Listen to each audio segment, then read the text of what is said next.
Friend, আশা করছি সবাই ভালো এবং সুস্থ আছো। আগের ভিডিওতে ডে 1-এ আমরা মেমোরির শ্রেণী বিভাগ পর্যন্ত বা ক্লাসিফিকেশন অফ মেমোরি পর্যন্ত আমরা আলোচনা করেছিলাম। আজকের ভিডিওতে মেমোরিকে যে এই যে কতগুলো ভাগে আমরা ভাগ করেছি, সমস্ত ভাগগুলো সম্বন্ধে আমরা আলোচনা করব। তো দেখো, মেমোরিকে প্রধানত আমরা 4টি ভাগে ভাগ করেছিলাম। কি কি? Primary memory, secondary memory, cache memory and flash memory. এবার প্রাইমারি মেমোরি মানেটা কি? প্রাইমারি মেমোরি কাকে বলবো? প্রাইমারি মেমোরি এক প্রকার অস্থায়ী মেমোরি। ইনপুট ডিভাইস থেকে আগত তথ্যগুলো জমা হয়, যেখানে জমা হচ্ছে সেখানে যদি হঠাৎ করে ধরো বিদ্যুৎ সংযোগ চলে যায়, তাহলে কিন্তু সমস্ত তথ্য মুছে যাবে। ধরো তুমি কম্পিউটারে কোনো একটা কাজ করছো, এবার হঠাৎ করে কারেন্টটা চলে গেল। কারেন্টটা চলে যাওয়ার পরে তুমি যখন যখন আসবে, তখন তুমি কম্পিউটারটা চালু করে দেখবে যা কিছু করেছিলে তুমি, সমস্ত কিছু কিন্তু মুছে যাচ্ছে। কার জন্য? এই প্রাইমারি মেমোরির জন্য। ওকে, এবার এই যে প্রাইমারি মেমোরি, এটা এক্সাম্পল যদি বলি তাহলে র্যাম এবং রম। এবার সব ক্ষেত্রে যে মুছে যায় সেটা কিন্তু না, কিছু কিছু ক্ষেত্রে মুছে যায়, কিছু কিছু ক্ষেত্রে কিন্তু থেকে যায়। রমের ক্ষেত্রে থেকে যাবে আর র্যামের ক্ষেত্রে কিন্তু মুছে যাবে। তো দেখো, র্যাম কাকে বলবো? র্যামের ফুল ফর্ম হচ্ছে র্যান্ডম অ্যাক্সেস মেমোরি। এটাকে ভোলাটাইল মেমোরি বলা হয়ে থাকে। বিদ্যুৎ চলে গেলে সমস্ত তথ্য মুছে যায়। তাহলে ভোলাটাইল মেমোরি কাকে বলে? কোশ্চেন আসতে পারে। এটা কিন্তু অ্যান্সার হবে র্যামকে বলা হয়। র্যামকে ভোলাটাইল মেমোরি বলা হয়। কেন বলা হয়? কেননা কোনো একটা কাজ করতে গিয়ে, কম্পিউটারে কোনো একটা কাজ করতে গিয়ে যদি হঠাৎ করে বিদ্যুৎ চলে যায়, তাহলে কিন্তু সমস্ত তথ্যগুলো, তুমি যে কাজটা করছিলে সেখানে যেই তথ্যগুলো তুমি জমা করছিলে, সমস্ত তথ্যগুলো কিন্তু মুছে যাবে। এটা কার কারণে মুছে যায়? এটা র্যামের কারণে মুছে যায়। এবার রমকে কিন্তু, র্যামকে বলা হয় ভোলাটাইল মেমোরি আর রমকে বলা হয় নন ভোলাটাইল মেমোরি। রমের ফুল ফর্ম কি? রমের full form read only memory. এখানে বিদ্যুৎ সংযোগ বন্ধ হয়ে গেলেও তথ্যগুলো মুছে যায় না, সেজন্য এটাকে নন ভোলাটাইল মেমোরি বলা হয়ে থাকে।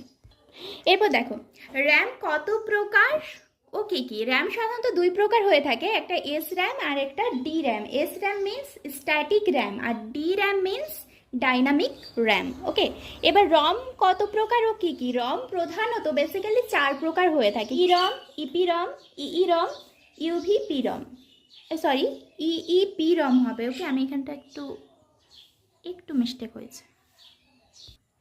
এই যে এখানে যেগুলো আছে না, এর ফুল ফর্মগুলো একটার সাথে একটা কানেক্টেড। দেখো, পি রম, পি মিনস প্রোগ্রামেবল, আর রমের ফুল ফর্ম কি? Read only memory. তাহলে প্রোগ্রামেবল রিড অনলি মেমোরি, বাকিটা লিখিনি আর কি। পি রমের ফুল ফর্ম কিন্তু প্রোগ্রামেবল রিড অনলি মেমোরি। এবার ইপি রম, এই যে পি রমের যে ফুল ফর্মটা আমরা জানলাম, ই এর ফুল ফর্মটা জেনে করে ইপি রম আগের যেটা জেনেছি ওটা পেছনে পুরোটা বস করিয়ে দিলে হয়ে গেল ইপি রমের ফুল ফর্ম। তাহলে ই মিনস কি?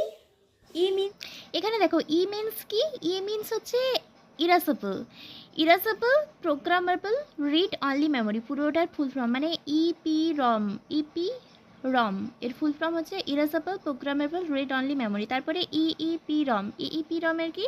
Electrically erasable programmable read only memory. ঠিক আছে, মানে আগেরটার পেছনটা বসিয়ে দাও। এবার UV ROM. UV means ultraviolet, P means programmable, ROM means read only memory. তাহলে পুরোটা কি পেলাম? Ultraviolet programmable read only memory. Clear? মানে দেখলে তো কীভাবে একটার সাথে একটা কিন্তু কানেক্টেড রয়েছে, মানে একটা জানলে পরেরগুলো পরপর একটা ওয়ার্ড কিন্তু এগিয়ে যাচ্ছে আর কি। তো দেখো, সেকেন্ডারি মেমোরি, পরের যে ভাগটা আমরা পেয়েছিলাম, মানে মেমোরির যে ভাগ, মেমোরির ভাগের মধ্যে আমরা কি পেয়েছি? Primary memory, secondary memory, cache memory, flash memory. তবে এই যে প্রাইমারি মেমোরির আমরা র্যাম রম জানলাম, এবার আমরা সেকেন্ডারি মেমোরির জানবো। তো দেখো, সেকেন্ডারি মেমোরি তাহলে কি? সেকেন্ডারি মেমোরি হচ্ছে এটি একটি স্থায়ী মেমোরি, এখান থেকে তথ্য মুছে যায় না। এটি 2 প্রকার হয়ে থাকে, একটা ম্যাগনেটিক আর একটা অপটিক্যাল। তো ম্যাগনেটিক মেমোরি আসলে কি? ম্যাগনেটিক মেমোরি মানে হচ্ছে যে এই মেমোরির মধ্যে ম্যাগনেটিক অক্সাইড বা চুম্বক ক্ষেত্রের প্রলেপ দেওয়া যাবে, যাবে মানে কি থাকে, মানে চুম্বক ক্ষেত্রে একটা প্রলেপ দেওয়া থাকে। ঠিক আছে, যাবে না, এখানে থাকে, ওটা আমি যাবে লিখেছি। যাই হোক, যেমন এক্সাম্পল হিসেবে বলতে পারি floppy disk and hard disk. তাহলে এবার হার্ড ডিস্ক মানে কি? হার্ড ডিস্ক হচ্ছে যে কম্পিউটারে বিপুল পরিমাণে তথ্য সঞ্চার করার সময় হার্ড ডিস্ক ব্যবহার করা হয়। ধরো একটা কম্পিউটার অনেক তথ্য তুমি সেখানে জমা করছো, তখন কিন্তু সেখানে হার্ড ডিস্ক আমরা ইউজ করে থাকবো। এগুলিতে এল মিনস অ্যালুমিনিয়াম, ওকে, অ্যালুমিনিয়ামের প্রলেপ দেওয়া থাকে। তাহলে হার্ড ডিস্কে কিন্তু অ্যালুমিনিয়ামের প্রলেপ দেওয়া থাকে।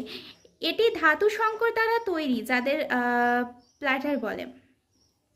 তাহলে এটা ধাতু সংকর দ্বারা তৈরি, এই সংকর ধাতু যেটাকে প্ল্যাটার বলা হয়ে থাকে। এগুলো 220 জিবি, জিবি মিনস গিগাবাইট, এটা পরে জানবো আমরা। এগুলো কিন্তু 220 জিবি থেকে 1 টিবি বা টেবাবাইট পর্যন্ত হয়ে থাকে। নেক্সট, ফ্লপি ডিস্ক কি? ফ্লপি ডিস্ক এর কাজটা কি? এর কাজ হচ্ছে যে ফাইল ট্রান্সফার করা। কোনো কম্পিউটারে ধরো অনেক ফাইল আছে, একটা কম্পিউটারের ফাইল অন্য একটা কম্পিউটারে ট্রান্সফার করব, এই ফাইল ট্রান্সফার করে কিন্তু ফ্লপি ডিস্ক। এর সাইজ কিন্তু 1.44 MB। আকার কত? আকার 3.5 ইঞ্চ। এটিতে আর কি, এটিতে এফিও মিনস ফেরিক অক্সাইডের প্রলেপ দেওয়া থাকে, ঠিক আছে। এবার আসছি আমরা অপটিক্যাল মিডিয়া। অপটিক্যাল মিডিয়া মানে কি? অপটিক্যাল মিডিয়া এটা একটা বিশেষ ধরনের রশ্মি, অর্থাৎ লেজার রশ্মি, যার সাহায্যে সব ক্ষেত্রে সরাসরি তথ্য লেখা বা পড়া হয়। মানে যে সমস্ত ক্ষেত্রে আর কি, যে সমস্ত ক্ষেত্রে সরাসরি তথ্য লেখা বা তোমরা পড়তে পারো, সেটাকে বলা হয় optical media. For example CD, DVD, disk ইত্যাদি। এবার দেখো সিডি কি? সিডি হচ্ছে, সিডি এর পুরো নাম কম্প্যাক্ট ডিস্ক। কম্প্যাক্ট ডিস্ক আধুনিক কম্পিউটারের ফ্লপি ডিস্ক ও হার্ড ডিস্ক ছাড়াও স্থায়ীভাবে তথ্য সংরক্ষণের জন্য আমরা সিডি বা কম্প্যাক্ট ডিস্ক ব্যবহার করে থাকি। ফিলিপস ও সোনি কোম্পানি যৌথ উদ্যোগে 1987 খ্রিস্টাব্দে প্রথম এই ডিস্ক তৈরি করা হয়েছিল। এর ধারণ ক্ষমতা কত? ধারণ ক্ষমতা হচ্ছে 650 থেকে 700 MB। এবার সিডি রম কি? সিডি রম এটাতে শুধু পড়া যায়। এই যে এই ডিস্কটা কিন্তু শুধুমাত্র পড়া যায়, কোনো কিছু লেখা যায় না, আগের থেকেই ডাটা কালেক্ট করা থাকে। এবার সিডিআর এটা কি? সিডিআর হচ্ছে এই ধরনের সিডিগুলো ব্ল্যাঙ্ক সিডি, যার মধ্যে লেখা ভরা যাবে কিন্তু মোছা যাবে না। আর সিডিআরডব্লিউ এটা কি? এটা হচ্ছে এই সিডি, এখানে কিন্তু লেখা ভরা বা মোছা, কোনো একটা লেখা তুমি ভরতেও চাইলে মুছতেও চাইলে সমস্ত কিছু করা যাবে। তাহলে প্রথমে আমরা দেখলাম শুধু পড়া চাই, লেখা যাবে না, মানে সিডি রোমে দেখলাম। সিডিআরে যেটা দেখলাম সেখানে কিন্তু লেখা তুমি ভরতে পারবে কিন্তু মুছতে পারবে না। আর সিডিআরডব্লিউতে আমরা যেটা লেখা তুমি ভরতেও পারবে আবার মুছতেও পারবে, ওকে। এবার ব্লুরে ডিস্কটা কি? ব্লুরে ডিস্ক এটা এক ধরনের অপটিক্যাল ডিভাইস। এর ধারণ ক্ষমতা 25 থেকে 50 জিবি। এখানে নীল বেগুনি লেজার রশ্মি ইউজ করা হয়। ক্যাশ মেমোরি কি? ক্যাশ মেমোরি হচ্ছে যে সিপিইউ আর র্যামের মাঝখানে থাকে। এটা কিন্তু খুব ইম্পর্টেন্ট কোয়েশ্চেন। সিডি আর হচ্ছে কি বলে, সরি, সিপিইউ আর হচ্ছে র্যামের মধ্যে কি থাকে, কোন মেমোরি থাকে? তাহলে কি অ্যান্সার হবে কিন্তু ক্যাশ মেমোরি। কম্পিউটারের গতিও বাড়িয়ে দেয়, তাহলে কোন মেমোরি কম্পিউটারের গতি বাড়িয়ে দেয়? Cache memory. এইটি দুই প্রকার হয়ে থাকে, একটা হচ্ছে যে ইন্টারনাল ক্যাশ মেমোরি আর একটা এক্সটার্নাল ক্যাশ মেমোরি, যদিও এটা কিন্তু নেই, ঠিক আছে, একটা ইন্টারনাল একটা এক্সটার্নাল। আজকে এই পর্যন্তই।